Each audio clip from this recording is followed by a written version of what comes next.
जो खुद भगवान विष्णु को छल सकते हैं तो उन्हें कोई क्या ही प्रिडिक्ट कर सकता है। सबसे डरावना प्लैनेट जो हम बोलते हैं शनि की जो 7.5 आती है, बोलते ढैया आता है कि जिंदगी जो स्मूथ गोइंग है वो ऐसी उबड़ खाबड़ कर देगा कि संभाले नहीं सकते। शनि जो है कर्म के दाता है। 10th हाउस पे शनि की मकर राशि आती है। 10th हाउस होता है हमारा फ्री विल का हाउस। देखिए कर्म हमने, ठीक है, अच्छा बुरा हमने नहीं सोचा, उसके बाद अगर उसका रिजल्ट मिल रहा है तो हम डायरेक्ट ब्लेम कर रहे हैं भगवान। सोसाइटी में जिनका भी ग्राउंड फ्लोर का घर है और नॉर्थ ईस्ट में टॉयलेट है तो सबसे ज़्यादा नेगेटिव इम्पैक्ट सिर्फ उन्हें पड़ेगा। हम सारा कुछ भी गलत हो रहा है हम शनि उनको ब्लेम कर देते हैं कि तो एक ही प्लैनेट है। मैक्सिमम एस्ट्रोलॉजर्स ने शनि को जो है एक नेगेटिव प्लैनेट दिखा के सबको डरा रहा है। और ये जो बोलते हैं कि शादी करवा दो किसी पेड़ से, मंगल दोष है तो इससे कुछ नहीं होने वाला, ये सिर्फ कमाई का जरिया है और इसमें हाइप जैसी कोई चीज़ नहीं। मंगल दोष तो ये एक हाइप का जरिया है। आप एक बात बताओ, भगवान ने जब रिश्ता दो के बीच में दिया है तो किसी पेड़ से या किसी कुत्ते से शादी करके क्या हो जाएगा। Hello and welcome to another episode of unfiltered Gyaan with Tina, जहाँ पे हम बातें करते हैं बिल्कुल रॉ, बिल्कुल अनफिल्टर्ड। आज भी एक जो हमारा एपिसोड है ये बहुत पावरफुल और स्ट्रॉन्ग होने वाला है क्योंकि हम बात करने वाले हैं प्लानिटरी ट्रांजिशन की। शनि की 7.5 क्या होती है, मर्क्यूरी रेट्रोग्रेड क्या होता है और ऐसी बहुत सारी चीज़ें जिससे हम लोग डरते हैं और डर की वजह से बस रेमेडीज़ और चीज़ें फॉलो करना स्टार्ट कर देते हैं। लेकिन इसको अगर हम सीधी सिंपल भाषा में समझना चाहते हैं तो वो आज हमें समझाने वाले हैं। हमारे जो आज के गेस्ट है नवीन जी, वेलकम टू आवर शो। जय Siya Ram, thank you so much. कुछ बताइए इन सब चीज़ों के बारे में कि डरना ज़रूरी है कि डरने की कोई ज़रूरत नहीं है। देखिए इस पूरे संसार में हर चीज़, आप छोटी से छोटी चीज़ भी देखोगे ना तो उससे डर भी लगता है और उसे फेस भी करना पड़ता है। जी, ठीक है, तो अब आपके ऊपर डिपेंड करता है आप उसे फेस कर रहे हो, रो के करोगे या हंस के करोगे। जी, ठीक है, वो तो काम है उसका, डराना भी काम है। जी, ठीक है, डर नहीं होगा तो आप किसी चीज के लिए आगे नहीं बढ़ोगे। हाँ जी, फॉर अ चांस किसी को फीवर हुआ, हाँ, ठीक है, अब फीवर तो नॉर्मल चीज है, बट अगर आप जब तक उसे सामने कहोगे नहीं ये वायरल भी बन सकता है, फिर इसमें और भी ज्यादा कंडीशंस आ सकती हैं, जब तक उसे थोड़ा डराओगे नहीं वो दवाई की तरफ नहीं आएगा। जी, जी, जी। तो बेसिकली हर चीज का यही काम है, तो उसका पॉजिटिव इम्पैक्ट भी है, नेगेटिव इम्पैक्ट भी है। तो अगर हम जो प्लानिटरी ट्रांजिशन की बात करें तो ये क्या हमारी डे टू डे लाइफ को भी इफेक्ट करती है? बिल्कुल, देखिए सारी चीज एस्ट्रोलॉजी में हम मैक्सिमम यही देखते हैं। जैसे फॉर एग्जांपल मान लीजिए सूर्य है, ठीक है, हर 30 डेज में उसका ट्रांजिट होता है। जी, तो हर इंसान की लाइफ में कुछ ना कुछ हर महीने में कैसा बदलाव दिखेगा। ओके, अब डिपेंड करता है कि उस पर्टिकुलर इंसान के कौन से हाउस में ट्रांजिट कर रहा है, ओके, तो उससे रिलेटेड उसे चैलेंजेस और मे बी उसे फ्रूटफुल रिजल्ट उसी से रिलेट होंगे। अच्छा। तो जब हम सबसे जो हम डरते हैं, सबसे डरावना प्लैनेट जो हम बोलते हैं हम्म, शनि, हम्म, ओके, हम्म, शनि की जो 7.5 आती है, बोलते ढैया आता है, बोलते कि लाइफ का सबसे टफ फेज होता है ठीक है। कि वो जब भी आता है जीवन में उथल पुथल हो जाता है। तो ये चीज जब होता है तो क्या सबसे ज्यादा इफेक्ट किन चीजों पे करता है? आपके फाइनेंसेस पे, आपके रिलेशन पे, आपके मेंटल हेल्थ पे, आपके फिजिकल हेल्थ पे? ये होता क्या, पहले तो ये समझाइए। और इससे हमें किन किन चीजों से डरना जरूरी है और डरने की कहाँ जरूरत नहीं है? देखिए सबसे पहले तो हम 7.5 और ढैया को समझते हैं। जी, जी, ये होती क्या है, जब भी हम मून असेंडेंट से सैटर्न का ट्रांजिट देखेंगे, मान लीजिए जो हमारी राशि है, ठीक है, उस राशि से जब भी शनि 12th हाउस में, सेम हाउस में और सेकंड हाउस में ट्रांजिट करेगा तब तो 7.5 लगती है। जी, ठीक है, और जब भी 4th हाउस में और 8th हाउस में मून से 4th हाउस और 8th हाउस में ट्रांजिट करेगा तो ढैया बनती है। जी, जी, ठीक है, अब ये क्या है, अब पहले तो इसे डर क्लियर किया जाए। ये डर की बात नहीं है। देखिए कोई भी चीज एक जगह कांस्टेंट नहीं रहती, सेम प्लैनेट्स का है, हर प्लैनेट्स का अलग अलग टाइम पीरियड है ट्रांजिट करने का। ठीक है, शनि से क्यों डराते हैं? देखिए शनि को पहले समझते हैं क्या है। जी, शनि क्या है? कार्मिक है, हमारे कर्मों का हिसाब देने आए हैं वो। ठीक है, दूसरा, हम अगर अच्छे कर्म कर रहे हैं हमें डरने की जरूरत ही नहीं। ट्रांजिट वैसा ही होगा, हमें रिजल्ट्स वैसे ही मिलेंगे। ठीक है, लोग क्या है, लोग एक मैं एक छोटा सा एग्जांपल देता हूं आपको। हमारे प्रधानमंत्री मोदी जी पीएम बने तो 7.5 में बने। अच्छा, ठीक है, इंदिरा गांधी जी पीएम बनी तो 7.5 में बनी, ओके। राजीव गांधी जी पीएम बने तो 7.5 में बने। अब बताइए ये फ्रूटफुल हुई या नेगेटिव हुई? ऐसे तो फ्रूटफुल ही हुआ है, देखा जाए तो इतनी बड़ी पोजीशन पे आना। अब क्या है, इसी चीज को हमें पर्टिकुलरली देखना पड़ता है। ओके। अगर सैटर्न ट्रांजिट कर रहे हैं 12th हाउस में, तो किस नक्षत्र में है, उसके 3 पॉइंट बनते हैं कि उस राशि का स्वामी का संबंध, फ्रेंडशिप कैसी है, पहला पॉइंट हो गया। सेकंड पॉइंट, जिस नक्षत्र में है उसके लॉर्ड की जो कॉम्बिनेशन है या फ्रेंडशिप है या एनिमिक है, सेकंड पॉइंट ये हो गया। ठीक है, थर्ड पॉइंट आता है कि कौन से प्लैनेट्स की दृष्टि उन पे पड़ रही है। ओके। तो ये 3 पॉइंट है। अब जितने टिक होंगे, जितने प्लस पॉइंट्स होंगे, तो ये टाइम पीरियड अच्छा निकलता है।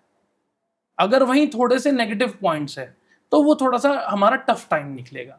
देखिए बेसिकली क्या है, शनि जो है कर्म के दाता है जी। अगर हम इसे काल पुरुष की कुंडली से अगर देखें तो 10th हाउस पे शनि की मकर राशि आती है और 11th हाउस में उसकी कुंभ राशि आती है। 10th हाउस होता है हमारा फ्री विल का हाउस, जो भगवान ने हमें कर्म करने के लिए फ्री छोड़ा हुआ है कि आप फ्री हो अपने कर्म करने को। जो हमें सोचने की शक्ति दी है वो भगवान ने 10th हाउस से रिलेटेड दी है। क्या सही है क्या गलत है उसका अनुमान लगाना भी भगवान ने हम पे छोड़ा है। तो ये हम पे डिपेंड करता है हम कैसे कर्म कर रहे हैं। आप देखिए, आप पर्टिकुलर आप रोजमर्रा की जिंदगी में भी कोई भी एक ऐसी चीज सोचो जो गलत हो, अंतरात्मा से आवाज आपको आ जाएगी कि नहीं यार ये थोड़ा गलत हो जाएगा। जी। पर फिर भी क्या है, हम उस बात को ना सुन के आगे बढ़ेंगे और वही काम करेंगे। जी। तो हम फिर भी वही काम करेंगे। ओके। तो ये हम सब चीज भगवान ने हमें सौंप रखी है। देखिए क्या है, टफ टाइम आता है, जब अच्छा टाइम होगा ना तो हम कहेंगे यार हमारी मेहनत सफल हुई, बट जब टफ टाइम आएगा ना तो सारा ब्लेम भगवान पे कि ये भगवान सबसे आसान तरीका है ये तो। बिल्कुल, क्योंकि वो अभी जवाब देने नहीं आ रहा। जी। ठीक है, और कोई उससे पूछने भी नहीं जा रहा। हाँ। तो इसलिए सबसे अच्छा आसान काम है ब्लेम कर देना। देखिए कर्म हमने किए, ठीक है, अच्छा बुरा हमने नहीं सोचा, उसके बाद अगर उसका रिजल्ट मिल रहा है तो हम डायरेक्ट ब्लेम कर रहे हैं भगवान को, जिसने आज तक कुछ किया ही नहीं।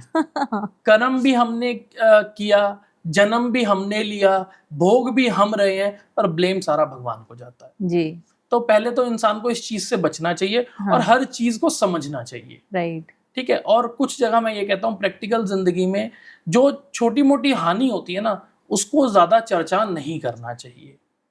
उससे क्या होता है वो ना फिर वो एक कर्म, देखिए शब्द क्या है, शब्द सारे रिकॉर्ड हो रहे हैं। हाँ। तो वो भी रिकॉर्ड हो रहा है बार बार। अच्छा। तब एक ही चीज को हम बार बार बोल रहे हैं तो वो हमारे कर्म में गिनती आ रही है। कहीं ना कहीं हम कोई अपशब्द भी ऐसा बोल देते हैं जाने अनजाने में, तो वो एक हमारा ना कर्म बंधन जुड़ गया। करेक्ट। तो इसलिए जब छोटी मोटी कुछ नुकसान हो जाए ना तो ज्यादा चर्चा उस पर नहीं करनी चाहिए, उसे आराम से छोड़ देना चाहिए। और देखिए प्रैक्टिकली अगर वैसे भी सोचे तो हमें खुद को देखना चाहिए पहले। जमाने को छोड़ के पहले हमें खुद को देखना चाहिए, अपने आप को सही करना चाहिए, उसके बाद हमें जमाने को देखना चाहिए। तो वैसे ही ट्रांजिट है शनि का, पहले हमें अपने कर्म देखने चाहिए, फिर उसके बाद हमें आगे बढ़ना चाहिए कि शनि की 7.5 की वजह से ऐसा हो रहा है या ढैया की वजह से ऐसा हो रहा है, ये तब काम करता है। बार बार मैं हर जगह मैक्सिमम मैं यही बात बोलता हूं कि प्रैक्टिकल जिंदगी और एस्ट्रोलॉजी दोनों अलग चीज है, दोनों को अलग रख के सोचना होता है। तो नवीन जी, मैं आपसे बात पूछूं कि जो 7.5 आती है, यह आपकी जिंदगी में डिफिकल्टीज लाने के लिए आती है या आपको डिसिप्लिन और मैच्योरिटी आपके लाइफ में लाने के लिए आती है? ये एक्चुअल में हमें इंसान बनाने आती है। अच्छा। ठीक है। ओके। देखिए मैं उसका भी एग्जाम मतलब बताता हूँ, उसे भी ब्रीफ करता हूँ कि कैसे। देखिए सैटर्न क्या है, स्लो मूविंग है। हाँ। तो हमारा जो सक्सेस है ना वो थोड़ी स्लो हो जाएगी। बट शनि महाराज की एक सबसे अच्छी खासियत है कि वो डिले करते हैं, डिनाय किसी चीज के लिए नहीं करते। ओके। ठीक है, डिले एक उनका कहते हैं ना कि एक कारतत्व है डिले, क्योंकि अगर उनकी स्टोरी पे जाएं तो एक टांग उनकी जैसी बताया गया कि एक टांग थोड़ी टूटी हुई है, इस वजह से वो स्लो मूविंग है। ठीक है, तो सेम पैटर्न वो एस्ट्रोलॉजी में भी ऐसे ही काम करता है। ओके। क्योंकि शनि का ट्रांजिट जो है सबसे ज्यादा है, 2.5 साल का इनका ट्रांजिट होता है एक राशि में। ओके। ठीक है, तो यही कारण है। तो वो क्या है, स्लो मूविंग प्लैनेट है, तो हमारी जिंदगी भी उनके हिसाब से स्लो चलती है। जब स्लो चलती है ना तो हम ब्लेम करते हैं यार मैंने तो अच्छा काम कर दिया बट मुझे ऐसे रिजल्ट नहीं मिला। मिलेगा, गारंटी है इस बात की। ठीक है, डिले है, डिनाइनेस नहीं है। हाँ। दूसरा क्या है, पेशेंस लेवल, आज की डेट में किसी के पास पेशेंस नहीं है। ठीक है, तो शनि महाराज क्या है, पेशेंस सिखाते हैं। धैर्य का सबसे बड़ा प्लैनेट है शनि। धीरे धीरे जिंदगी में देखिए क्या है, अगर नेगेटिव इम्पैक्ट भी आएगा ना आपके ऊपर, कोई नेगेटिव प्रोसेस भी हो गया आपके साथ, तो वो आपको एक बहुत अच्छी सीख देके जाएगा, जिससे कि आप वो गलती दोबारा ना करो। तो सोचने की बुद्धि जो है वो शनि की साढ़े में या ट्रांजिट में ऐसा कह लो, तो वो हमें मिलती है। तो ये हमें इंसान बनाने आती है, अपनी गलतियों को सुधारने का मौका देने आती है। चाहे शनि की हमारे पास दशा चल रही हो, चाहे साढ़े चल रही हो, चाहे ढैया चल रही हो, तो वो हमें हमारे कार्मिक पैटर्न को सुधारने का मौका देने आती है। तो नवीन जी, भी ऐसा भी होता है ना कि उस पीरियड में बहुत एक्सीडेंट्स लोगों के हो जाते हैं, बीमारियां बहुत ज्यादा उनको लग जाती है, तो ये कैसे सही हुआ फिर? देखिए, अब ये अलग चीज है। ओके। अब शनि की साढ़े अगर है तो आपके लग्न से कौन से भाव पे, ओके, ठीक है, ये भी डिपेंड करता है।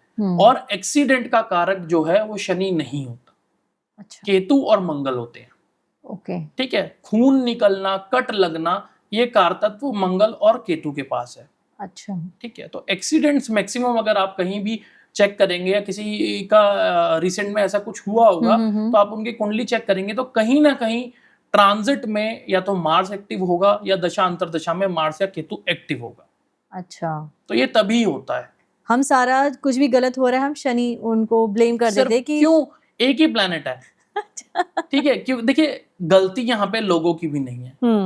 मैक्सिमम एस्ट्रोलॉजर्स ने शनि को जो है एक नेगेटिव प्लैनेट दिखा के सबको डरा रखा है। राइट। अब सबके पास सिर्फ एक है, शनि। हाँ। कुछ भी बुरा हुआ शनि। और मैं एक और चीज से रिलेटेड क्लियर कर दूं, क्यों मैंने एक्सीडेंट वगैरह पे मंगल का नाम लिया, क्योंकि मंगल का सिर्फ नाम मंगल है।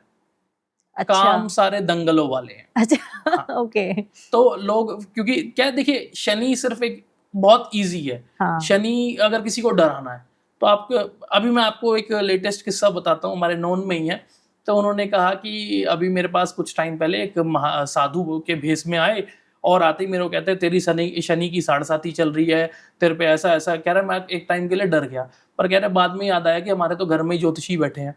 हाँ। तो मुझे तो डरने की जरूरत ही नहीं है। और हाँ। मैंने जब कहा, मैंने यार ऐसा कुछ भी नहीं है, ना कोई साढ़े है, ना कोई ढैया है, ना तेरे कोई दशा अंतर दशा में एक्टिव है। अच्छा, कुछ भी नहीं है। कुछ भी नहीं है, बस एक डराने का मोटिव है शनि। ओ। अब इसे समझने के पहले मैंने 3 पॉइंट्स बताए जी। वो समझ सकते हैं हम उससे कि शनि आपको रिजल्ट्स अच्छे देने वाला है या कहीं ना कहीं थोड़ा नेगेटिव इम्पैक्ट देने वाला है।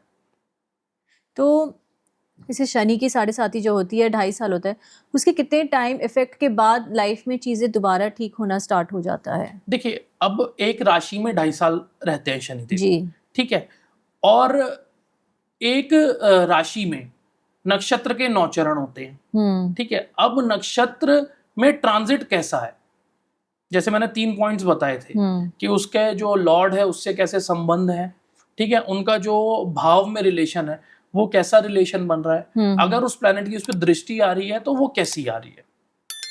तो ये डिपेंड करता है कि हमारा टाइम कैसा रहने वाला है। जी जी। अगर वो मैक्सिमम पॉजिटिव साइड पे है तो हमारा टाइम जो है, जब तक का वो टाइम पीरियड है वो अच्छा रहने वाला है। अगर उसमें थोड़ा सा नेगेटिव इम्पैक्ट आ रहा है तो वो सिर्फ शॉर्ट टाइम के लिए ही है। जब वो ट्रांजिट कर जाएंगे अगले नक्षत्र में तो उनका टाइम वो है खत्म हो जाएगा।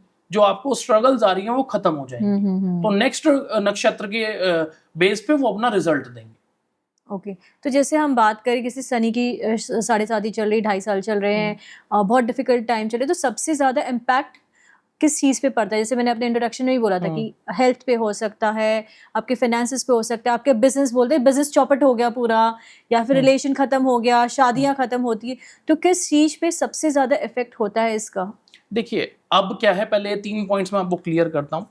जो शनि है वो सिर्फ कभी भी एक भाव का कारतत्व नहीं दिखाते।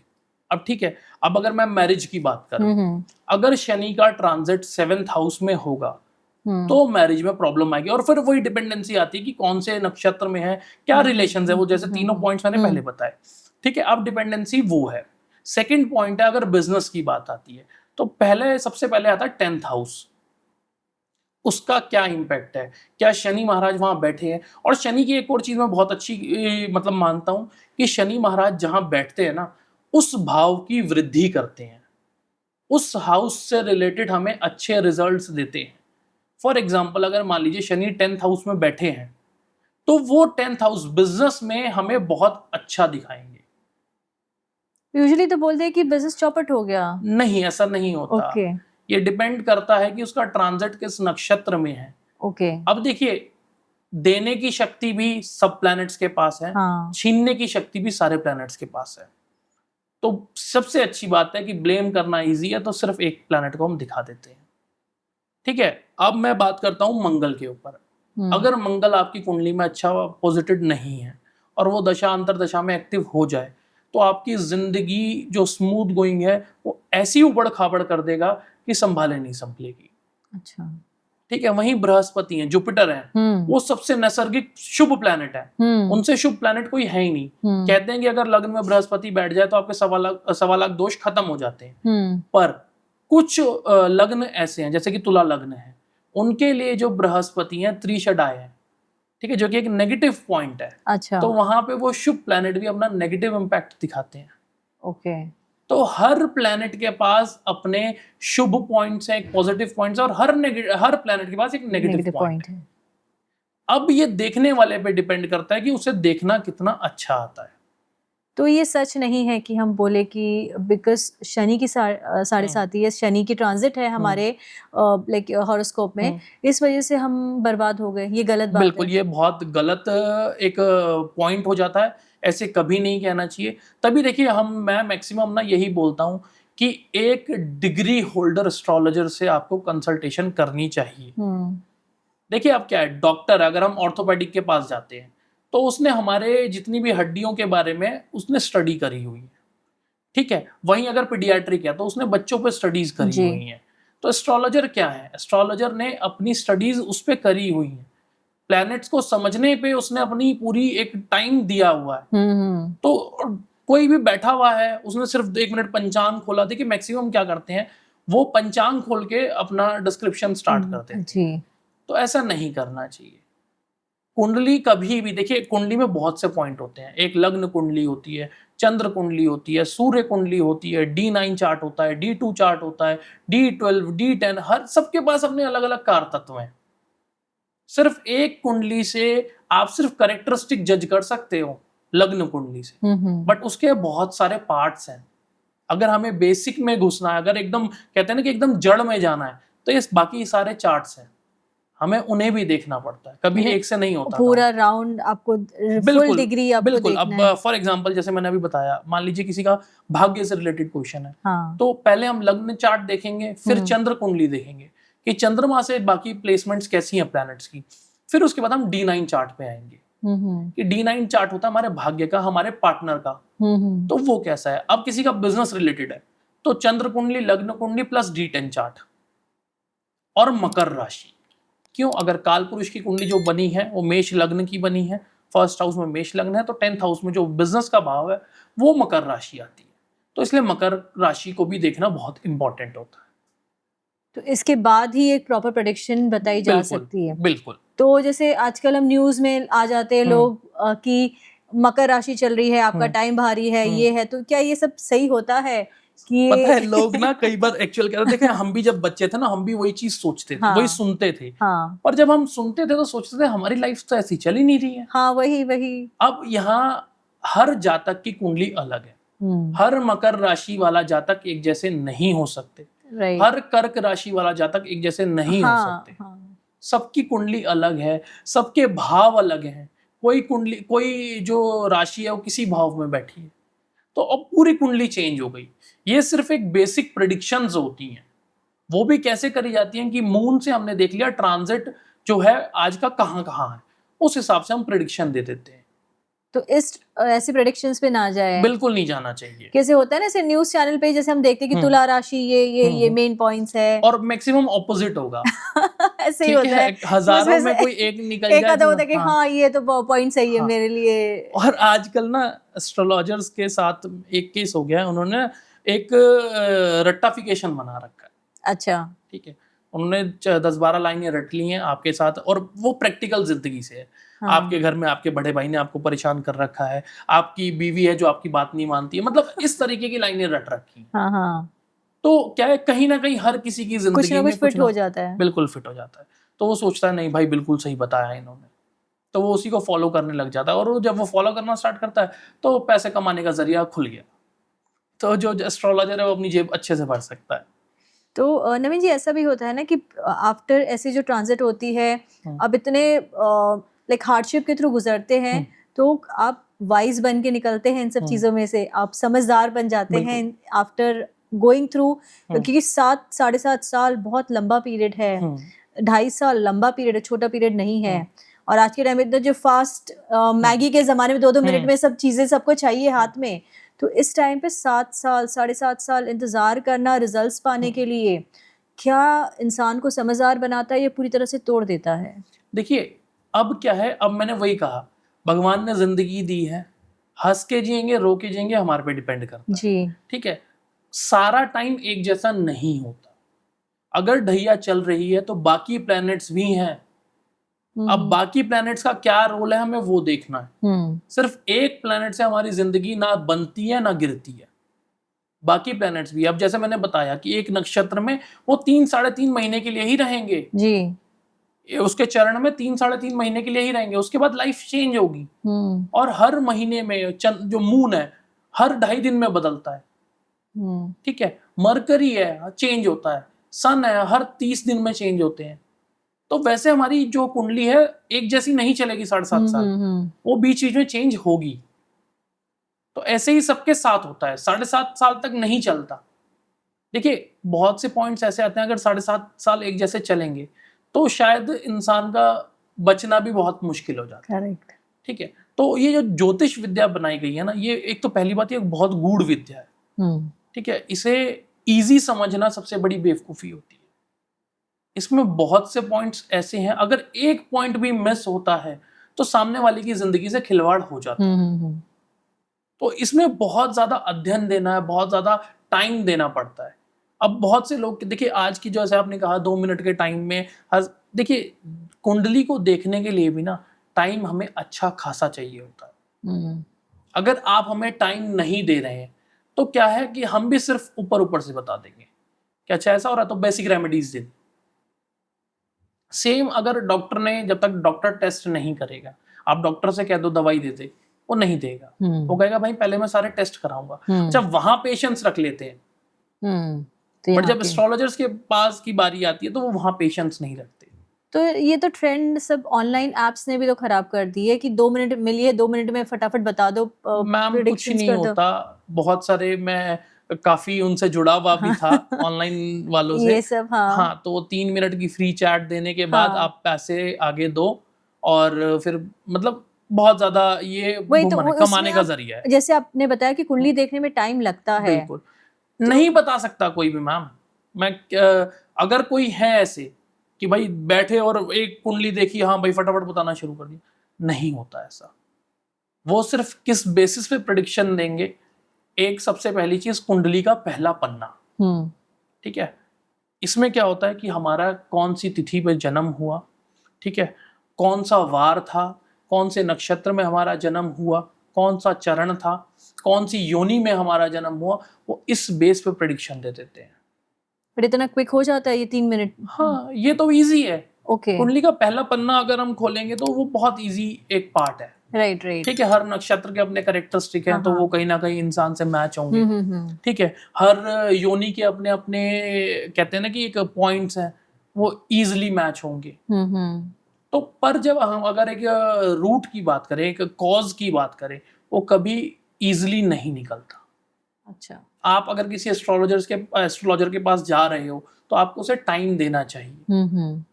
करीब देखिए कोई भी कहीं भी अपॉइंटमेंट जाए, कम से कम में भी 1.5 घंटा देना पड़ेगा। अच्छा, वो अपनी सारी कैलकुलेशन करेगा, फिर देखेगा कि हाँ भाई अब क्या चीज है। फिर देखिए कैसे, मैं फॉर एग्जांपल देता हूँ, पहले हमने लग्न कुंडली चेक करी, ठीक है, हमें दिखा टाइम टफ है। फिर हमने चंद्र कुंडली चेक करी, उसमें टाइम थोड़ा बेटर दिखा। फिर वो क्वेश्चन क्या लेके आया, उससे रिलेटेड पर्टिकुलर डिविजनल चार्ट को हमने देखा, क्या उसमें भी ये प्रॉमिस है। ठीक है, वहां पे भी हमें प्रॉमिस नहीं मिला। तो यहाँ पे अब लोग क्या करते हैं, यहाँ आए चंद्र कुंडली पे आके रुक गए, फिर बाद में क्या होता है वो रेमेडी देते हैं, रेमेडी काम नहीं करती। अच्छा। तो यही है। अब फिर पूरा जब चार्ट वो देखेगा ना, फिर ट्रांजिट क्या चल रहा है, ट्रांजिट देखना पड़ता है। उसके बाद हम चेक करते हैं कि और बाकी चार्ट्स क्या हैं। ठीक है, बहुत सारे चक्र होते हैं इसमें। वो देखिए ये बहुत ज्यादा डीप हो गया, डीप एनालिसिस हो गया। Right right. ठीक है, तो हम पूरा द्वार चक्र बनाते हैं, उसमें देखते हैं कौन सा नक्षत्र कहाँ पे बैठ रहा है, फिर कैसा रिजल्ट आने वाला है। मतलब ये बहुत सारी चीजें हो जाती हैं, बट इतना टाइम लगता है। अच्छा। बस अगर आप ये सोचो मैं जाऊं बस वो फटाफट देखे और जवाब दे दे, ये पॉसिबल नहीं है। आपको टाइम देना पड़ेगा, 1 घंटा तो मिनिमम मान के चलो। अच्छा। कि आपको टाइम देना पड़ेगा। तो आप बेसिक इतनी बात करते रहो, जो उन्होंने एनालिसिस करना है वो कर चुके होंगे इतने। आपको बीच बीच में ऐसा नहीं है कि काफी लोग ऐसे भी होते हैं कि बीच बीच में आपको आंसर देते रहेंगे, बट वो कुंडली का अध्ययन करते रहेंगे। ओके। कुंडली देखते रहेंगे, आपको आंसर देते रहेंगे। तो ये मतलब ये देखिए ये बहुत ना प्रोसेस है, प्रोसेस है, 3 मिनट वाला नहीं है ये काम। मैं क्या कह रहा हूँ, देखिए ज्योतिष मैंने कहा गूढ़ विद्या है। ठीक है, गूढ़ विद्या है तो हमें उसी बारीकी से देखना पड़ेगा जैसी वो विद्या है। अगर हमने वही एक पॉइंट भी मिस किया तो हम सामने वाले की जिंदगी से खिलवाड़ कर रहे हैं। जो लोग नहीं समझते, बहुत से लोग हैं, मैं अवेयर भी कर दूं पब्लिक को जो भी ये पॉडकास्ट देखेंगे। एक तो ना जेमस्टोन्स पहनने की आजकल बहुत ज्यादा ट्रेंडिंग में है, जेमस्टोन्स पहनना। किसी को ये नहीं पता जेमस्टोन पहनने के लिए भी डीप एनालिसिस चाहिए होता है। अच्छा। आप किसी भी ऐप पे जाएं, किसी भी एस्ट्रोलॉजर्स के पास जाएं या किसी के पास भी जाएं, वो आपको बेसिक बता देगा। अगर आपका लग्न लॉर्ड कौन सा है, फॉर एग्जांपल मान लीजिए लग्न हमारा वीनस का है, हाँ। जो कि वृष राशि है। ठीक है, तो वो आपको कह देगा आप ओपल पहन लो या हीरा पहन लो। फिर सेकंड आएगा वो 5th हाउस पे।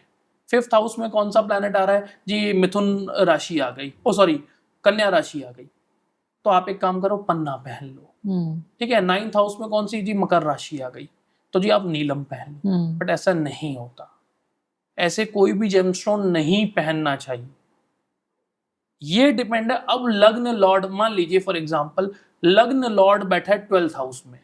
12th हाउस हमारा हॉस्पिटल का भाव होता है, जेल यात्रा होता है, फॉरेन यात्रा होता है। ठीक है, वीवीआईपीज के साथ रिलेशंस होते हैं। 12th हाउस इन सारी चीजों का है। अब किसी ने ओपल पहना दिया तो क्या होगा लाइफ में, ये सारी चीजें हॉस्पिटल यात्रा बढ़ जाएंगी, मुकदमे हो सकते हैं। अच्छा। ठीक है, 5th हाउस हमारा स्टडीज का होता है, हमारी पढ़ाई का होता है। अगर वो 6th हाउस में प्लैनेट प्लेस्ड है तो उसके रिजल्ट्स जो सारे नेगेटिव हो जाएंगे। तो हर प्लैनेट का ना, हर भाव का बहुत समझने की जरूरत है। तो मैं बहुत से, कई बार मैं ट्रैवल करता हूँ तो बहुत सा देखता हूँ लोगों ने हाथ में हर तरीके का स्टोन पहन रखा है। अच्छा। तो कोई ना कोई किसी का टाइम तो काम करेगा। बट ऐसा नहीं होता। ये सेम वही है जैसे डॉक्टर दवाई देते हैं, जेमस्टोन भी दवाई का काम करता है।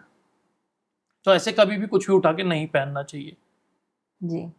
नेक्स्ट हम जो आते हैं वो आते हैं मर्क्यूरी रेट्रोग्रेड पे। ठीक है, बीच में बहुत ज्यादा उसका हाइप हो गया था कि मर्क्यूरी रेट्रोग्रेड आ रहा है, लाइफ बर्बाद हो जाएगी, उथल पुथल हो जाएगा, सब चेंज हो जाएगा।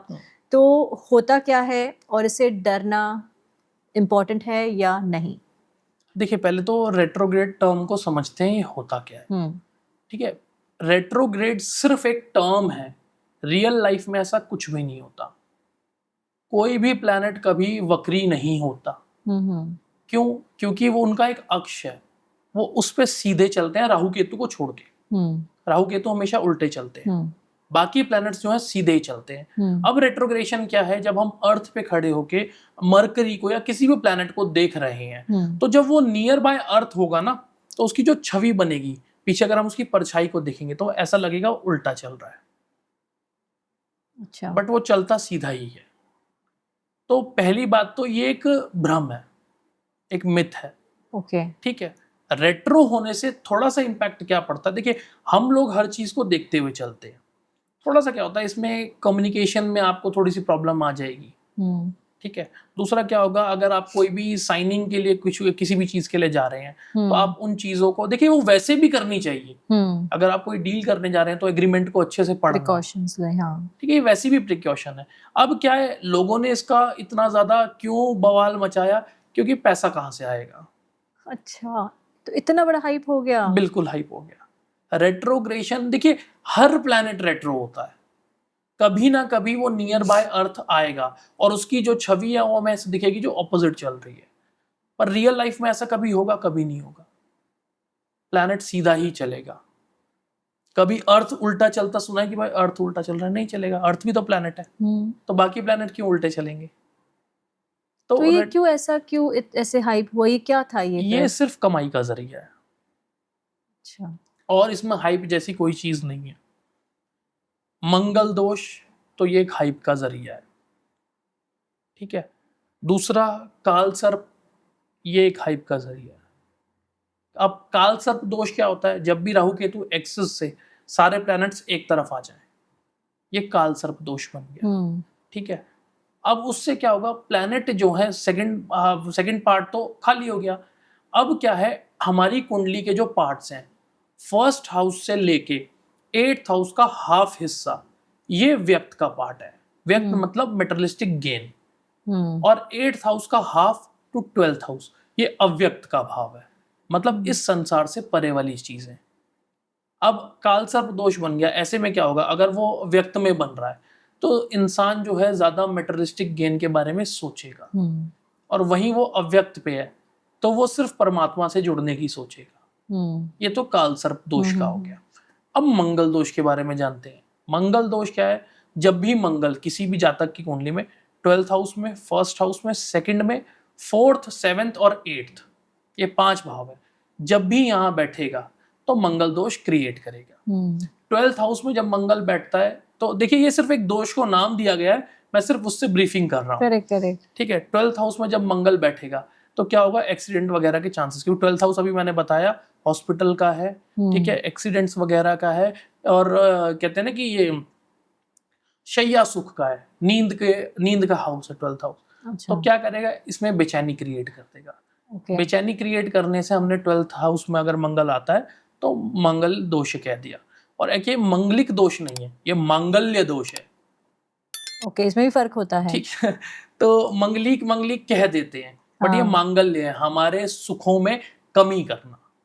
और जो शादियां बोलते कि मांगलिक है तो मांगलिक से शादी करनी है, अब उसे भी मैं अभी क्लियर करता हूँ, ठीक है। अब फर्स्ट हाउस में मंगल आया। मंगल क्या है? अग्रेसिव प्लैनेट है, ठीक है। लग्न भाव क्या है? फर्स्ट हाउस क्या है? हम खुद, हमारी कैसी कैरेक्टरिस्टिक होंगी। तो ऐसे में जिस भी जातक का लग्न में मंगल होगा तो वो ज्यादा अग्रेसिव होगा, और अग्रेसिव होने की वजह से वो अपनी चीजें खराब करेगा, ठीक है। तो सेकंड टर्म मंगल्य दोष यहां से बन गया।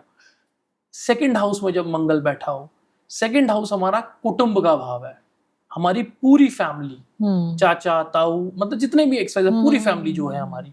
अब उस परिवार में कमी, अभी जैसा मैंने बताया मंगल का सिर्फ नाम मंगल है, पर जहां वो बैठता है वो उथल पुथल करता है, ठीक है। सेकंड भाव में क्या करेगा? तो कुटुंब से हमें अलग करवा देगा, हमारे अग्रेशन की वजह से। हमारी वाणी में ऐसा अग्रेशन आ जाएगा, सेकंड हाउस क्योंकि वाणी का भाव है, तो वहां पे ऐसे कटु वचन बुलवा देगा जिससे हम वहां से अलग हो जाएंगे। फोर्थ हाउस सुख भाव है, सुखों में कमी कर देगा मंगल, सिर्फ वही अपने अग्रेशन की वजह से।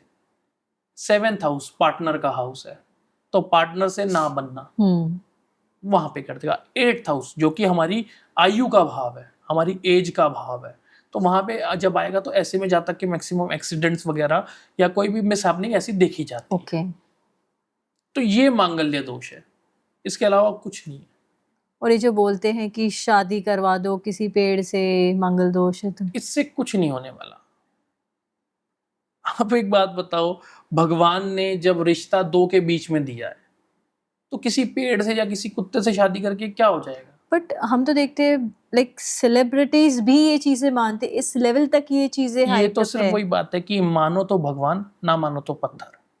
तो इसमें कोई सच्चाई नहीं है। नहीं है मैडम। देखिए क्या है, जब भी अगर मैं बात करूं, इसके बहुत सारे योग होते हैं। वैधव्य योग होता है, वो तो नहीं बन रहा। तो ऐसे में क्या था, देखिए फिर वही है, ब्लेमिंग इजी क्या है, क्योंकि इन योगों के बारे में इजिली किसी को नहीं पता होगा। वैधव्य योग क्या है? शादी के बाद तुरंत पार्टनर का ना बचना। अगर फिर उसके बाद वो किसी ज्योतिषी के पास जाएंगे तो कह देगा मंगल दोष है जी, इस वजह से हुआ है, ठीक है। कुंडली मिलान में गलती होना, तो ये सारी चीजें दिखाती हैं उन चीजों को। बाकी मंगल दोष हमारे किसी भी वेदों में, किसी पुराण में, किसी उपनिषद में इसका उल्लेख नहीं है। यानी ये तो बहुत आपने बहुत अलग बात की जो हम देखते आए हैं, सुनते आए हैं उन चीज़ों से। तो जैसे मंगल दोष है या मर्क्यूरी रेट्रोग्रेड है, ऐसे टाइम पे ऐसा होता है कि हमें कोई इंपॉर्टेंट डिसीजंस नहीं लेने चाहिए। जैसे शनि की 7.5 चल रही है, तो कुछ इंपॉर्टेंट काम ना करे, कुछ नई शुरुआत ना करे, ऐसा ज़रूरी होता है? देखिए, अब फिर वही बात आती है सारी कि किस तरीके का प्लैनेट बिहेव कर रहा है। हाँ। अगर अच्छा बिहेव कर रहा है तो हम क्यों ना काम करें। जैसा मैंने बताया, हमारे 3 प्रधानमंत्री जो है 7.5 में बने, तो अगर वो इस चीज को देखते तो प्रधानमंत्री नहीं बन ही बनते। नहीं पाते। तो इसीलिए देखिए, वो कहीं ना कहीं फ्रूटफुल था उनके लिए, जो वो आज इतनी बड़ी गद्दी पे बैठे हैं। तो वैसे ही हर जातक के लिए होता है। अब ये तो नहीं कहता मैं जिसकी भी 7.5 चल रही है वो प्रधानमंत्री बनेगा, जी जी। ठीक है, ये तो नहीं है। अब क्या है उसमें, अगर मैं बात करूं तो जिस भी लोकेलिटी से वो जुड़े हैं, तो वहां उनकी जो रेपुटेशन है वो सेम वैसी हो जाएगी। एक तरीके से लोग उनके पास आएंगे सॉल्यूशन के लिए, उनकी बात सुनेंगे। तो हर चीज का एक अलग अलग तरीका है। हर कोई 7.5 में प्रधानमंत्री नहीं बन सकता। नहीं, वो तो सही बात है, राइट। ठीक है, तो पर उसके गुण आसपास के ऐसे हो जाएंगे जिससे उन्हें फील होगी नहीं यार कुछ अच्छा चल रहा है। तो नवीन जी एक बात बताइए, जो अभी जो फिलहाल करंट प्लानिटरी पोजीशंस जो चलती है या चलती आ रही होती है, ये सिर्फ इंडियंस के ऊपर या इंडिया के ऊपर ये प्लानिटरी पोजीशंस अफेक्ट करती है, ग्लोबली ये चीजें होती ये है? मैम ग्लोबली होती हैं। देखिए, हर देश की अपनी कुंडली है, राइट। ठीक है, हर कंट्री के पास अपने अपने हॉरोस्कोप है। ट्रांजिट जो है वो सबके लिए होता है, क्योंकि प्लैनेट एक ही है। ठीक है, वो किस टाइम पे कहाँ ट्रांजिट कर रहा है ये डिपेंड करता है। ठीक है, अभी जैसे युद्ध का माहौल बना हुआ है सारा जी। अभी तक तो इंडिया पे ऐसी कोई बात आई नहीं। राइट। कहीं ना कहीं इंडिया की कुंडली जो है अच्छी चल रही है। वहीं अगर हम बाकी अदर कंट्री की बात करें, इजराइल की बात करें, यूएस की बात करें और क्या कहते हैं ईरान की बात करें, तो कहीं ना कहीं उनके हॉरोस्कोप में ऐसी प्रॉब्लम बनी है जो युद्ध हो रहे हैं। तो हर कंट्री की भी एक पत्रिका होती है? बिल्कुल होती है। ये कैसे बनती है? ये देखिए, जब उसका फॉर्मेशन हुआ, अच्छा, जब उस कंट्री का पर्टिकुलर इंडिया का जैसे हम 15 अगस्त वैसे हम ले सकते नहीं, इंडिया का भी 15 अगस्त नहीं है, 26 जनवरी 1950 है। ओके, संविधान कॉन्स्टिट्यूशन जब बना। कॉन्स्टिट्यूशन जब अच्छा, तो वो इंडिया की पत्री बन गई उस दिन की। ओके। हर कंट्री की ऐसी एक पत्री है। तो अगर इंडिया तो बहुत पहले से एग्जिस्ट होता था, तो फिर उस दिन पार्टीशन हुआ ना, ओके, एक टुकड़ा जो है हट गया। हाँ। अब वो नया इंडिया बन गया। ओके। पुराने इंडिया की कुंडली कुछ और है, नए अच्छा। इंडिया की कुंडली कुछ और है। अच्छा, ऐसे होता है हाँ। ये। तो देखिए, पार्टीशन हो गया ना। हाँ। पार्टीशन हो गया तो हमें एक अलग नक्शा मिल गया। हम्म। तो वैसे ही हम फिर जिस दिन वो नया नक्शा बना हाँ। और जिस दिन वहां के अपने रूल्स बने, उस दिन से वो कंट्री का नक्शा अपना हॉरोस्कोप बन गया। अच्छा। ऐसे ही आप, तो अभी मैं कंट्री की बात कर रहा हूँ, हाँ। ऐसे ही क्रिकेट टीम्स के ऊपर होता है। ओके। उनका फॉर्मेशन कब हुआ, ठीक है। तो ये आजकल जो प्रिडिक्शंस दे रहे हैं कि कौन सी टीम जीतेगी क्या नहीं जीतेगी, तो पर्टिकुलर उनका फॉर्मेशन का डेट बना के किस दिन पे वो फॉर्म हुआ था, तो उसकी पत्रिका देख उनकी के पत्रिका फिर बना के प्रेडिक्शंस तब हो रही है। प्रिडिक्शंस आती हैं ये। अच्छा, तो यानी इंडिविजुअल भी हो सकता है, कंट्री भी हो सकता है, और ये सारी चीजें उससे इफेक्ट होती रहती है। बिल्कुल होती हैं। जैसा ट्रांजिट होगा वैसा काम होगा। अब मान लीजिए, एक छोटी सी मैं बात बताता हूँ, अगर मान लीजिए बहुत से लोग जो ईरान में रह रहे हैं, हाँ। ऐसा तो नहीं है सबका टाइम एक जैसा होगा। हाँ। किसी का अच्छा टाइम भी होगा, बट जब देश की कुंडली में थोड़ा सा ऐसा है, रह तो आप वहीं देश में रहे हो, राइट। तो आपके लिए भी सेम टाइम होगा। ओके। अब ये हो गई संहिता ज्योतिष। अब हम जैसे जुपिटर गुरु की बात करें, उसकी भी ट्रांजिट्स होती है। तो जुपिटर, जैसे आपने पहले ही बताया कि बहुत लकी प्लैनेट माना जाता है, हर किसी को कुछ ना कुछ दे के जाते हैं। तो क्या किसी की ट्रांजिट जुपिटर की हो रही है तो कुछ ना कुछ फायदा होगा ही? देखिए, ये एकदम हम ठोक के नहीं कह सकते ये बात कि फायदा ही होगा। अब डिपेंड करता है कि उसके हॉरोस्कोप में जुपिटर का प्लेसमेंट क्या है, उसकी जो धनु और मीन राशि है वो कौन से भावों को लेके बैठी हुई है, तब हम उसे बताएंगे कि आपका फायदा होगा या नुकसान होगा। हालांकि जुपिटर जो है एक पॉजिटिव प्लैनेट है, बट जैसे मैंने बताया तुला लग्न के लिए वो नेगेटिव इम्पैक्ट दिखाते हैं। और इसी सेम वैसे राहु केतु के लिए भी हो गया कि राहु केतु का ट्रांजिशन है तो कुछ ना कुछ तो गड़बड़ होके जाएगी लाइफ में। देखिए, राहु केतु क्या है, अब राहु केतु का जैसे बहुत जगह आता है, प्रेडिक्शंस जो हैं इजी नहीं है उनका। क्यों लोगों ने ये बात कही, तो जो खुद भगवान विष्णु को छल सकते हैं, तो उन्हें कोई क्या ही प्रिडिक्ट कर सकता है। अच्छा। ठीक है, तो ये एक पॉइंट आ गया। और सिर्फ ये राहु केतु की बात नहीं है, जो कुंडली का 8th हाउस है उसे भी प्रिडिक्ट करना थोड़ा सा टफ हो जाता है।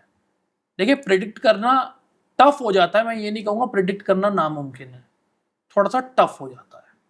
और क्योंकि इतने सारे ट्रांजिट्स हमारे हो रहे होते, तो क्या ये हमारे करियर पे, हमारे फ्यूचर के फाइनेंसेस पे भी सारी चीजें इफेक्ट करती है जो हम प्लानिंग करते हैं? बिल्कुल डिपेंड करता है, जैसा फिर वही बात है, ट्रांजिट डिपेंड करता है कौन से भाव में हो रहा है। ठीक है, वहीं एक हमारे पॉइंट्स आते हैं कि जब भी कोई नेगेटिव प्लैनेट अगर केंद्र या त्रिकोण भाव में बैठ जाए, मतलब 1 4 7 10 या 1 5 9, इन भावों में कोई भी नेगेटिव प्लैनेट बैठ जाए तो वो अपनी नेगेटिविटी खत्म कर देता है। और अगर मैं बोलूँ कि मेरी लाइफ में सडनली उथल पुथल शुरू हो गई है, कुछ गड़बड़ हो रही है, समझ में नहीं आ रहा क्या हो रहा है, तो ये पीछे मैं बोलूँ तो ट्रांजिट्स कुछ हो रहे हैं, इस वजह से ये हो रहा होता है? मैम देखिए, कोई भी चीज ना, ट्रांजिट अब मैं समझाता हूँ कि कब वो काम करता है। जी। सबसे पहले हम देखते हैं कि दशा अंतरदशा किसकी। हाँ। ठीक है, सेकंड पॉइंट आता है ट्रांजिट का। तो ट्रांजिट कब काम करेगा? जब वो प्लैनेट आपकी दशा अंतरदशा में एक्टिव हो। ठीक है, कौन से भाव की दशा चल रही है ये देखना पड़ता है, तब आपके लाइफ में क्या क्या हो सकता है उसे प्रेडिक्ट किया जाता है। अगर मान लीजिए 10th हाउस की दशा चल रही है और फिर ऊपर से राहु केतु दशा में एक्टिव है, फिर उसके बाद ट्रांजिट भी उनका वहां पे हो रहा है, अब इन तीनों को मिला के कॉम्बिनेशन को तब हमें प्रिडिक्शन देनी। और ऐसा भी होता है कि दो लोगों की सेम डेट ऑफ बर्थ है, ठीक है, तो ऑलमोस्ट प्लैनेटरी पोजीशन तो सेम ही होंगी, तो लेकिन मेरी लाइफ में कुछ और चल रहा है, उनकी लाइफ में कुछ और चल रहा है, ये भी हो सकता है। अब क्या है, ये अलग अलग चार्ट्स की कहाँ जरूरत पड़ती है, यहाँ पे जरूरत पड़ती है। ओके। उनका भले ही डेट ऑफ बर्थ सेम है, टाइम सेम है, बट जो उनके डिविजनल चार्ट्स हैं उनमें फर्क आ जाएगा, क्योंकि और आप डिविजनल जहाँ पे बॉर्न हुए हो उससे भी आपकी जो पत्रिका है वो चेंज हो जाती है? नहीं, हाँ, बॉर्न होने से हो जाती है। लेकिन अगर कोई इंडिया में बॉर्न हुआ है, कोई कहीं और कंट्री में, हाँ, उससे भी चेंज हो जाता हाँ, है। क्योंकि देखिए लॉन्गिट्यूड लैटिट्यूड क्या है, अब वहां से वो प्लैनेट कौन सी राशि में दिख रहा है, अब यहाँ से वो प्लैनेट कौन सी राशि में दिख रहा है, ये उस तरीके से चेंज होने की कहानी होती है। बेसिकली क्या है, प्लैनेट रहेगा उसी राशि में, जो लग्न है वो चेंज हो जाएगा। ओके, उससे सारी चीजें चेंज हो जाएंगी। कोई यहाँ पैदा हुआ तो उसके लिए मान लीजिए मेष लग्न है, अगर जैसे अभी सूर्य मेष राशि में प्रवेश हो रहे हैं, तो सुबह 5:30 बजे की अगर हम कुंडली बनाए तो सूर्य जो है मेष राशि में दिखेंगे। ठीक है, तो मेष राशि जो है लग्न बन जाएगी। अब वहीं पे दूसरी जगह टाइम दूसरा है। ठीक है, तो उससे क्या होगा, लग्न हाउस चेंज हो जाएगा। करेक्ट। तो यही डिपेंडेंसी है। आप वास्तु भी करते हैं? हाँ जी। अगर हम देखें घर में वास्तु हमें हमारा देखना है, तो सबसे इम्पोर्टेंट डायरेक्शन कौन सी होती है जो हमें प्रोस्पेरिटी की तरफ लेके जाती है? देखिए, सबसे इम्पोर्टेंट डायरेक्शन सारी इम्पोर्टेंट है। ओके। हर डायरेक्शन के पास अपने देवता हैं, हर डायरेक्शन के पास अपने रत्न हैं। ठीक है, बट सबसे इम्पोर्टेंट की अगर मैं बात करूं वो है नॉर्थ ईस्ट डायरेक्शन। क्यों? हमारे घर में जो भी एनर्जी फ्लो हो रही है वो नॉर्थ ईस्ट से ही स्टार्ट होती है। ओके। भले ही आपका घर कहीं से भी फेसिंग हो, नहीं फर्क पड़ता, बट एनर्जी जो बनेगी वो नॉर्थ ईस्ट से ही चलेगी। अगर वो वहाँ पे बाधित है, कोई भी ऐसी चीज़ है जो वहाँ नहीं होनी चाहिए, फॉर एग्जाम्पल वहाँ पे मैक्सिमम आजकल केसेस देखे जाते हैं, नॉर्थ ईस्ट में टॉयलेट्स आर कॉमन। ओके। ठीक है, अब वहाँ पे वो क्यों सही नहीं है, वास्तु पुरुष का हेड है वहाँ पे, ठीक है, जो कि उल्टे लेटे हैं, उनका सिर का पीछे का हिस्सा है। अब ऐसे ही पर्टिकुलर अपने ऊपर लीजिए, अब उन्हें वास्तु पुरुष मत सोचिए। अगर हमारे सर के ऊपर कोई ऐसा काम करे, ठीक है, हम चलते फिरते हैं, ऊपर से कभी कबूतर, कभी कोई भी बर्ड आके हमारे ऊपर, हमें अच्छा नहीं लगता। सेम उनके साथ है। तो इसीलिए जो वो है डायरेक्शन इन चीजों के लिए नहीं बनी। पानी की डायरेक्शन है, अच्छी साफ सफाई की डायरेक्शन है वो। तो अपने घर को जितना हो सके नॉर्थ ईस्ट को साफ रखें, वहां जूते चप्पल ना लेके जाएं। अगर वहां पे टॉयलेट बना हुआ है तो उसे यूज ना करें। देखिए, पाइपलाइन तो कोई भी चेंज नहीं कर सकता, बट यूज आजकल देखिए मल्टी स्टोरी बिल्डिंग्स हैं, तो ऐसे में क्या है, जो सबसे ग्राउंड लेवल पे है ना, उसे इसका दोष ज्यादा दिखेगा। ओके, क्योंकि बेसिकली कलेक्शन कहाँ वो वहीं ग्राउंड फ्लोर पे हो राइट। रहा है। यानी ग्राउंड फ्लोर वाले जिनके भी घर है सोसाइटी में। हाँ, सोसाइटी में जिनका भी ग्राउंड फ्लोर का घर है और नॉर्थ ईस्ट में टॉयलेट है अगर, ओके, तो सबसे ज्यादा नेगेटिव इम्पैक्ट सिर्फ उन्हें पड़ेगा। ऊपर वाले तो बच जाएंगे। देखिए क्या है, वास्तु पुरुष जमीन के अंदर है, एक जमीन का वास्तु बना है, अच्छा, ठीक है। अब वो फ्लोर वाइज तो ऊपर नहीं हाँ। रहेगा, असर रहेगा, पर कम हो जाएगा।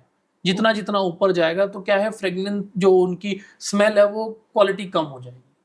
पर ग्राउंड फ्लोर वाला, जब सबकी मुसीबतें ग्राउंड फ्लोर वाले पे आनी है, यानी ग्राउंड फ्लोर पे घर भी लेना अवॉइड करना चाहिए अगर नॉर्थ ईस्ट में टॉयलेट है तो। ऐसे सोसाइटीज में हो सके। नहीं, देखिए क्या है, अगर अगर नॉर्थ ईस्ट में टॉयलेट है यानी कुछ तो ना कुछ अवॉइड तो करना किसी ना चाहिए। किसी के घर पे दोष होगा ही, तो सारा तो कहीं ना कहीं आपके नहीं पर आएगा मैंने ही। पर्टिकुलर सिर्फ ओनली टॉयलेट की फॉर द बात की, टॉयलेट्स। ओनली फॉर द अच्छा, टॉयलेट्स। ओके। अगर पूरी, देखिए क्या है, सबका जो मैप है ना एक जैसा बना हुआ होगा। हम्म। अगर नॉर्थ ईस्ट में टॉयलेट है तो ग्राउंड फ्लोर तो बिल्कुल नहीं लेना चाहिए। एक बार को 10th 11th 12th ले लो, चल जाएगा, हम्म। बट ग्राउंड फ्लोर नहीं लेना। और अगर हम देखें कि फाइनेंशियल ब्लॉकेजेस बहुत ज़्यादा चल रहे हैं, तो क्या रेमेडी अपनानी चाहिए वास्तु के हिसाब से कि कुछ तो गलत कहीं पे होगा? देखिए पहले क्या है, हम समझते हैं फाइनेंस के देवता जो हैं हम्म वो है कुबेर, हम्म उनकी डायरेक्शन है नॉर्थ। तो हम्म सबसे पहले हम क्या देखेंगे, नॉर्थ डायरेक्शन में कोई भी ऐसी बाधित चीज सुनी पड़ी। और दूसरा क्या है, ये वाटर एरिया है, water area north to east का पॉइंट, ये पूरा एल जो शेप बनेगा ये पूरा वाटरी एरिया है। अगर यहाँ पे कोई भी फायरी रिलेटेड चीज होगी तो आपके घर के फाइनेंसेस जो हैं हिले डुले होंगे। तो ऐसे में क्या करना चाहिए, उसे अच्छे से साफ सुथरा करके वहां पे फाउंटेन्स वगैरह रखनी चाहिए, ठीक है। पानी की जितनी चीजें हो सकती हैं वो वहां पे करनी चाहिए। प्लांट्स रख सकते हैं। प्लांट्स रख सकते हैं क्योंकि ग्रीन, वहां पे बुध ग्रह भी है, हाँ। ठीक है। तो प्लांट्स रख सकते हैं, ग्रीनरी रहेगी तो आपके फाइनेंसेस जो है बेटर हो जाएंगे। और अगर हम हमारे बेडरूम्स की बात करें, किसी कपल के लिए रिलेशनशिप में बहुत लड़ाई झगड़े हो रहे हैं, प्यार लाना है, अंडरस्टैंडिंग लानी है, तो इसको कैसे वास्तु के हिसाब से हम ठीक कर सकते हैं या देख सकते हैं कहाँ ठीक है। गलती है? अब देखिए मैक्सिमम जहाँ मैंने वास्तु विजिट्स करी हैं, मैक्सिमम जो न्यूली मैरिड्स है ना, उनके जो बेडरूम की डायरेक्शन है वो साउथ और साउथ वेस्ट के बीच में आती है, जो कि एक कहते हैं ना कि ये पितरों का स्थान है, राहु महाराज का स्थान है ये, ठीक है। ऐसे में क्या है, मिसअंडरस्टैंडिंग्स बनी रहेंगी। अब वास्तु में न्यूली वेड्स के लिए भी एक अलग डायरेक्शन है जो कि नॉर्थ है, नॉर्थ और नॉर्थ वेस्ट का सेंटर, ओके। ठीक है। क्यों, अगर रत्नों की मैं बात करूं तो यहाँ पे जो 14 रत्न थी उसमें से अप्सरा जो थी एक, वो यहाँ से रंभा अप्सरा थी, वो उनका प्लेसमेंट यहाँ पे है। ओके। अट्रैक्शन की अगर मैं बात करूं तो सबसे ज्यादा यहाँ पे है। अगर मैं चाइल्ड बर्थ की बात करूं तो जो इनके देवता हैं भल्लाट और मुख्य, वो यहाँ पे प्लेस्ड है। तो एक अच्छी peaceful married life married life के चाहिए लिए तो इंसान को अपना बेडरूम जो है नॉर्थ वेस्ट और नॉर्थ के डायरेक्ट के सेंटर में रखना चाहिए। और कोई कलर्स भी डिपेंड होते हैं वास्तु के हिसाब से कि ऐसे सर्टेन कलर्स होने चाहिए जिससे? ठीक है, देखिए पता है क्या, बेसिक मैक्सिमम में घर का जो कलर है वो लाइट रखना चाहिए, ओके। ठीक है। क्यों, हर प्लैनेट का अपने अपने कलर है, ठीक है। ईस्ट की बात करूं तो वहाँ सन प्लेस्ड है, सन का कलर ऑरेंज है, ठीक है। साउथ की बात करूं तो वहाँ पे मार्स है, मार्स का रेड कलर है, ठीक है। राहु केतु, अगर राहु के पॉइंट की बात करूं मैं जो कि साउथ वेस्ट है, तो उनका कलर जो है ग्रे है, स्मोकी कलर है। वेस्ट की बात करूं तो वहाँ शनि देव का स्थान है, उनका कलर ब्लू है। अब आप पूरे घर में अलग अलग कलर्स नहीं कर सकते, नहीं करना। बहुत लोग करते हैं ना कि बच्चों के रूम में कुछ कर दिया, खुद के रूम में कुछ कर दिया। करना चाहिए, हाँ। बिल्कुल करना चाहिए, पर अगर जो कर सके, जो नहीं कर सकते कि भाई घर बड़ा अटपटा दिखेगा, ये दिखेगा, तो उनके लिए सिंपल एक रेमेडी, अपने घर को जितना हो सके लाइट कलर्स में रखना चाहिए। इससे क्या होगा, प्लैनेट के जो इम्पैक्ट्स है ना वो थोड़े हल्के हो जाएंगे, नेगेटिव इम्पैक्ट्स होंगे वो कम हो जाएंगे। और जैसे आजकल आफ्टर कोविड जैसे हम बोलते हैं वर्क फ्रॉम होम ट्रेंड बहुत बढ़ गया है, ऑफिस में भी ऐसे होता है कि वहाँ कोई सर्टेन पोजीशन होती, डायरेक्शन होती है कि यहाँ पर बैठ के काम करो, यहाँ पे पोजीशन आपका टेबल होगा तो प्रोडक्टिविटी अच्छी निकलेगी, ग्रोथ अच्छा होगा, बिजनेस अच्छा चलेगा, ऐसा कुछ होता है? बिल्कुल होता है, ये सिर्फ एक डायरेक्शन पे कभी काम नहीं करता। मान लीजिए हमने एक वर्क टेबल तो अच्छी जगह प्लेस कर दी, पर बाकी अदर जो डायरेक्शंस हैं वो पूरी बाधित हैं, तो एक डायरेक्शन कभी काम नहीं करेगी। ये देखिए, ये सिमिलर है एस्ट्रोलॉजी के। जैसे वहां एक प्लैनेट काम नहीं कर सकता, वैसे यहाँ एक दिशा काम नहीं कर सकती।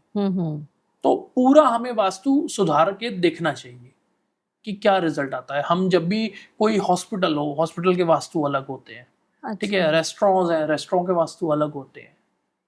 वैसे ही सैलून है, सैलून के वास्तु अलग होते हैं। तो सबके अलग अलग, हर जगह हर इंडिविजुअल जगह पर आप जाइए, उसके बिजनेस जो करना है उस हिसाब से वास्तु डिसाइड होगा। बिल्कुल। देखिए हर बिजनेस में अलग अलग डिमांड्स है। हाँ। अब किसी का ऑनलाइन काम है, तो ऐसे में वो कौन सी डायरेक्शन यूज करे, तो उसे नॉर्थ यूज करनी चाहिए, क्योंकि कम्युनिकेशन वो बुध के पास है, ठीक है। और राहु, सेल्स, अगर सेल्स किसी को करवाना है तो साउथ वेस्ट डायरेक्शन सबसे बेस्ट है सेल्स के लिए। जी। तो ये सारा डिराइव होता है कि आपका काम किस टाइप का बिल्कुल, है। और बच्चों की पढ़ाई के लिए सबसे ज्यादा वही होता है कि बच्चों को किस डायरेक्शन में पढ़ाए। कंसंट्रेशन नहीं है, पढ़ाई नहीं कर रहे हैं, मन नहीं लग रहा है पढ़ाई में, फोन लेके बैठे रहते हैं। तो बच्चों की पढ़ाई के लिए ऐसा कुछ है कि कोई वास्तु के हिसाब से कि कुछ डायरेक्शन या कोई जगह ऐसी जहाँ बैठे तो पढ़ाई कर पाएंगे? बिल्कुल है। जो वेस्ट है और साउथ वेस्ट का सेंटर है, हाँ, वो सबसे बेस्ट स्थान है बच्चों की स्टडी टेबल का। अच्छा। बट एक चीज हमेशा ध्यान रखनी चाहिए कि फेसिंग हमेशा या तो नॉर्थ हो या ईस्ट हो। अगर फेसिंग चेंज होगी तो कारतत्व चेंज हो जाएंगे। आपको कोई भी अच्छा काम करना है तो सिर्फ यही दो डायरेक्शन है जहां फेसिंग करके बैठना चाहिए। अच्छा, तो ये काम अच्छा चलेगा? बिल्कुल होगा। और नवीन जी, ऐसा भी होता है ना कि घर तो पूरा बना लिया है, अब तो कुछ चेंज नहीं कर सकते, ज़्यादा तोड़ फोड़ नहीं कर सकते, तो ऐसे टाइम पर आप क्या करते हैं कि कुछ मिनिमम इन कुछ तोड़ फोड़ से या मिनिमम कुछ चेंजेस करने से कि बदलाव आ जाए और जो ब्लॉकेजेस है वो हट जाए? अब वो डिपेंड करता है कि ब्लॉकेज मतलब किस तरीके की प्रॉब्लम वो लोग फेस कर रहे हैं। ठीक है, बेसिक रेमेडी तो मैंने अभी आपको बता दी। जिस प्लैनेट जो जितने भी, अगर हम दिशाओं की और विदिशाओं की बात करूं तो जो प्लैनेट्स वहां पे देवता हैं, जो प्लैनेट्स वहां पे, उससे रिलेटेड आप चित्र लगा सकते हैं। ओके। अपने घर में उस कलर की लाइट लगा सकते हैं। अच्छा, ये सभी होता है। ये बेसिक रेमेडी है। अगर उनके 14 रत्नों की मैं बात करूं, अगर उनके 14 रत्नों की आप उस डायरेक्शन में तस्वीर टांगते हैं तो आपके लिए जो वो नेगेटिव इम्पैक्ट्स हैं वो कम हो जाएंगे। हाँ, बट जो सबसे जरूरी चीज है वो है कि नॉर्थ ईस्ट को कभी भी भारी नहीं रखना चाहिए। सबसे हल्का अगर कॉर्नर कोई है तो नॉर्थ ईस्ट रखना चाहिए। तो कोई ऐसे सिंपल उपाय बताएंगे जो हर कोई कर सकता है अपने घर में, कि सोच अगर उनको लग रहा है कि कुछ ब्लॉकेजेस चल रहे हैं या जिंदगी में सही नहीं चल रहा है कुछ, तो हर किसी को पता है कि घर में कुछ ना कुछ दोष है ही, किसी को पता ही नहीं कैसे घर अपना एक्सेप्ट को कि किसी वास्तु एक्सपर्ट को घर बुलाए, तो उनके लिए कोई सिंपल ऐसा कोई उपाय आप बता सकते कि ये कर लो तो कम से कम थोड़ी बहुत चीजें आपकी मूव ऑन होना स्टार्ट हो जाएंगी? तो सबसे पहले रेमेडी ये कि जो आपका मेन डोर है उसके फ्रंट और बैक साइड पे एक स्वास्तिक लगा दें। दोनों तरफ? अंदर से भी और बाहर से भी। अच्छा। तो स्वास्तिक क्या है? सबसे पॉजिटिव यंत्र कह लो या चिन्ह कह लो, सबसे पॉजिटिव है। ठीक है, इससे लगाने से क्या होगा कि जितनी भी नेगेटिव ऑरा है ना वो अंदर नहीं आएगी। ठीक है। दूसरा क्या है, जो हमारा मेन डोर है उसे वेल बैलेंस्ड रखना, जूते चप्पल बिखरे ना हो। ठीक है, उस पर एक मैट प्लेस्ड हो। तो ये सारी चीजें छोटी छोटी हैं जो इन चीजों को ठीक रखेंगी। घर में नेगेटिव एनर्जी को मारने के लिए घर में नमक का पोछा जरूर, नमक और फिटकरी, इसका पोछा जरूर लगाएं। वंस अ मंथ की नहीं, डेली लगाओ। इसमें डेली भी कर सकते हैं। डेली भी कर सकते हैं जी। और दूसरा, अपने मेन डोर पे फिटकरी किसी भी कपड़े में बांध के फिटकरी टांग सकते हैं, या जो भी आपकी डायरेक्शन है उस कलर के कपड़े में आप फिटकरी बांध के अपने मेन डोर पे टांग। तो ये विजिबल होना चाहिए कि हिडन होना चाहिए? कैसे भी रख लो। अच्छा। उसका जो है नेगेटिव एनर्जी को मारने का वो मारेगा। अब देखिए बेसिक क्या है, इसके पीछे भी ना मतलब साइंस है।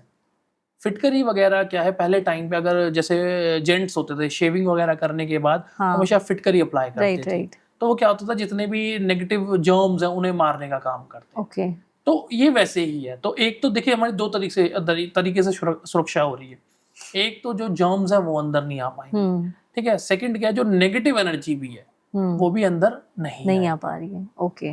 तो ये हर तरीके से सॉल्यूशन है। नॉर्थ ईस्ट को साफ रखना और नॉर्थ डायरेक्शन को क्लीन रखना, ये, और अपने घर के साउथ वेस्ट डायरेक्शन को सबसे भारी रखना, एक बेसिक रेमेडीज है। यानी फायर एलिमेंट हो गया साउथ वेस्ट। नहीं फायर नहीं, यहाँ राहु का स्थान है। अच्छा, राहु का स्थान है, उसको हैवी रखना इसको है। क्योंकि प्लेनेटरी अगर प्लेनेटरी वाइज बात करूं तो राहु के पास अपना कोई पिंड स्वरूप नहीं है। हाँ। तो हमारे घर की सबसे लाइटर जो डायरेक्शन है वो साउथ वेस्ट है। ओके। और नॉर्थ ईस्ट है। ये देखिए बैलेंस कितना अच्छा है। हाँ। जो प्रकृति ने हमने बैलेंस दिया है। अगर डायगोनल मैं ड्रॉ करूं तो Jupiter to south west Rahu तक वो एक डायगोनल क्रिएट होगा। और जुपिटर जो है सबसे हैवी प्लेनेट है। राइट। तभी मैंने कहा कि नॉर्थ ईस्ट को हैवी ना रखें क्योंकि ऑलरेडी वहां पे हैवी है। हाँ। अब बैलेंस क्रिएट कैसे होगा? तराजू पे जब दूसरी साइड पे हैवी चीज रखी होगी ओके, तो वो बैलेंस हो जाएगा। वास्तु क्या है? बैलेंसिंग का गेम। हाँ हाँ। हर चीज को बैलेंस कैसे किया जाए, ओके, ये उसका गेम। तो वास्तु में पूरी बैलेंसिंग है। तो नवीन जी बहुत अच्छा लगा आपसे बात करके, आपने बहुत कुछ आज सिखाया। कुछ एडवाइस आप हमारे व्यूअर्स को देना चाहते हैं जो डरते हैं लोग ये सब ट्रांजिट्स की वजह से, या घर में वास्तु दोष है, सुन लेते हैं, लग जाता है कि हाँ कुछ तो दोष है पर समझ नहीं पाते, इस वजह से बस डरते रहते, डर के जिंदगी जी रहे, तो उनके लिए आप कुछ बताना चाहेंगे? देखिए पहली बात तो डरने की जरूरत नहीं है। एक अच्छे एस्ट्रोलॉजर से कंसल्ट करो, वो आपको एक अच्छी गाइडेंस देगा। पहली बात। 2 बेसिक रेमेडी देता हूं जो हर इंसान को करनी चाहिए। पहली नवग्रह स्तुति जो मैं अभी बता दूंगा। सेकंड वो है स्वास्तिक मंत्र का जाप, जब भी खड़े हो अपने घर में तब करें। ठीक है। अब नवग्रह स्तुति जो है वो है सूर्य शौर्यम अथ इंदुच पदवीम सन्मंगलम मंगल सबुधिम च बुधो गुरुश्च गुरुताम शुक्रम सुखम शम शनि राहुर्बाहु बलम करोतु सततम केतु कुलस्य उन्नतिम नित्यं प्रीतिकरा भवन्तु ममते सर्वे अनुकूला ग्रहा। तो इससे क्या होगा? जितनी भी हमारे प्लैनेट्स की नेगेटिव अगर पॉइंट्स हैं तो वो स्लो डाउन हो जाएंगे। ठीक है। और स्वस्तिक मंत्र का जाप करने से क्या होगा? आप में हमेशा एक पॉजिटिविटी रहेगी। हर चैलेंजेस को फेस करने की कैपेबिलिटी आपके अंदर होगी। तो स्वस्तिक मंत्र है ओम स्वस्ते न इंद्रो वृद्धश्रवाः स्वस्ते न पूषा विश्ववेदाः स्वस्ति नस्तारक्ष्यो अरिष्टनेमि स्वस्ते नो बृहस्पतिर्दधातु। ये स्वस्तिक मंत्र है। जब भी आप फ्री बैठे हों इस मंत्र का जाप करें। आपके घर का ऑरा जो है, आपके अंदर की ऑरा जो है हमेशा पॉजिटिव रहेगी। इवन पर्सनल मैं अपनी लाइफ में भी इसी मंत्र का चैंट करता रहता हूँ। बहुत अच्छा लगा, बहुत अच्छा लाइट फील हो रहा है। आपने ये मंत्र भी किया, बहुत अच्छा फील हुआ, एनर्जीज बहुत अच्छी फील हुई है। ये तो पॉजिटिव, बहुत पॉजिटिव मंत्र है। जी। जैसे मैंने मेन डोर के भी बताया, इसीलिए बताया जी। तो नवीन जी अब बहुत हैवी बातें बहुत सारी हो गई है, अब थोड़ा माहौल लाइट किया जाए। कुछ आपसे मैं लाइट 1 लाइन आंसर्स ऐसे पूछूंगी, बस थोड़ा 1 लाइन में आप आंसर दे दीजिएगा। ठीक है। अगर हम देखें कि सबसे पावरफुल प्लैनेट है वो कौन सा है? जुपिटर। अच्छा भी कर सकता है, बुरा भी कर सकता है। सबसे मिसअंडरस्टूड प्लैनेट कौन सा है? राहु महाराज। जैसे मैंने बताया कि प्रेडिक्शन करना इनके बारे में इजी नहीं होता। ओके। एक चैलेंज होता है एस्ट्रोलॉजर के लिए। एक ऐसी कोई सिंपल हैबिट हम हमारे जिंदगी में डाल सकते हैं, ऐसा कुछ लेकिन अडेप्ट कर सकते हैं, इससे लक इम्प्रूव हो जाए? किसी का बुरा मत सोचो। क्योंकि एक छोटी सी मैं बात बताता हूँ कि 4 वेद सब शास्त्र में बात लिखी है 2, सुख देन ते सुख होत है, दुख देन ते दुख होए। बिल्कुल सही कहा आपने। सुख देने से सुख मिलेगा, दुख देने से दुख मिलेगा। तो इसलिए सिंपल रेमेडी है। और दूसरा, कभी सच बोलने से नहीं डरना चाहिए। आपको थोड़ा स्ट्रगल होगा बट आपकी जो अंतर आत्मा है ना वो दुखी नहीं होगी। और एक ऐसी वास्तु टिप जो हर घर में सबको करनी ही चाहिए। अभी 2 मंत्र बताए मैंने जी, बस ये करना ही है। एस्ट्रोलॉजी और वास्तु के हिसाब से ऐसा कोई मिथ जो लोग डरते हैं लेकिन डरने की जरूरत नहीं है? देखिए मिथ नहीं कहूँगा, हर चीज़ के पीछे एक अलग लॉजिक होता है। ठीक है। तो ऐसा कोई मिथ नहीं है। हाँ बस ये थोड़ा सा देखना चाहिए, मिथ नहीं है, जो कि एक बहुत अच्छी बात है। जैसे मैंने बताया नॉर्थ ईस्ट में टॉयलेट ना हो बहुत बेटर होता है। बस इस चीज़ से बचना चाहिए, तो बाकी सारी चीज़ें फिर भी थोड़ी हैंडल हो जाती हैं।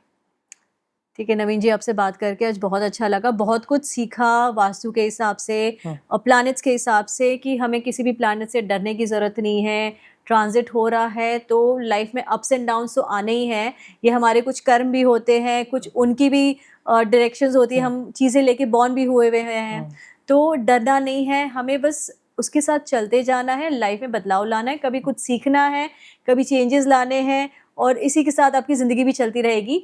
तो बहुत अच्छा लगा। एंड कुछ अगर हमारे व्यूअर्स आपसे रीच आउट करना चाहते हैं तो वो हमारे एपिसोड के एंड में हम नवीन जी का इंस्टा आईडी और सारा हम कनेक्ट कर देंगे। तो जल्दी मिलते हैं नदर एपिसोड में कुछ और नई चटपटी बातें लेके, अनफिल्टर्ड बातें लेके। तो मिलते हैं नेक्स्ट एपिसोड में। सी यू सून। Thank you.